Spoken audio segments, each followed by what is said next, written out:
Իհարկե առանցքայինը մեր կարգավորման գործընթացն է Ադրբեջանի հետ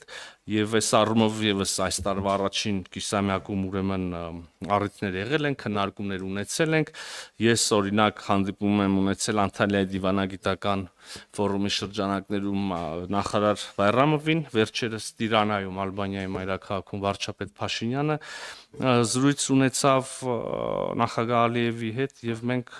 հույս ունենք, որ առաջիկայում այս խոսակցությունը ավելի գործնական եւ հանգամանալից կերպով հնարավոր կլինի շարունակել եւ իհարկե եւ խոսում ենք այս տարվա առաջի կիսամյակի մասին այս համատեքստում Հայաստան-Ադրբեջան կարգավորում ունենք շատ նշանակալի եւ իսկապես մի աննախադեպ ձեռքբերում ունենք փաստաթուղթ, որի տեքստը համաձայնեցված է եւ Ադրբեջանը եւ Հայաստանը հայտարարել են, որ խաղաղության պայմանագրի, սա պայմանական անունն է, հիշում եք իրականում անվանումը փաստաթղթի մի քիչ երկար է, ուրեմն տեքստի շուրջ բանակցությունները ավարտված են եւ կա երկու կողմի համար ընդունելի համաձայնեցված տեքստ։ Հայաստանը հայտարարեց եւ այսօր էլ հայտարարում է, վերահաստատում է, որ մենք պատրաստ ենք րոպե առաջ սկսել խորհրդացություններ որոշելու ստորագրման օրը, տեղը։ Ադրբեջանը իր դիրքորոշումն է հայտարարում, կան որոշակի նախապայմաններ, այդ մասին բազմիցս խոսվել է։ Առաջ քաշվող թեմաներից մեկը որպես օրակարգ Մինսկի խումբը եւ դրան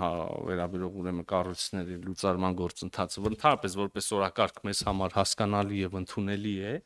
իսկապես երբ որ կլինի ինստիտուցիոնալիզացված խաղաղություն, իսկ ես այս տերմինի տակ նկատի ունեմ ստորագրված, փաստաթուղթ խաղաղության հաստատման եւ ըստ էության թղթի վրա նաեւ կոնֆլիկտը կավարտվի, տրամաբանորեն հարկ չլինի ունենալ այս կոնֆլիկտին վերաբերող որևէ կառույց միջազգային հարթակներում։ Այնուամենայնիվ տեխնիկական նյուանսներ կան։ Մենք կարծում ենք, որ այս գործընթացը Մինսկի խմբի եւ կառույցների լուծարման եւ խաղաղության պայմանագրի ստորագրման հետագայում վավերացման ուրեմն գործընթացը առնվազն պետք է զուգահեռվեն եւ մենք միաժամանակ կարող ենք օրինակ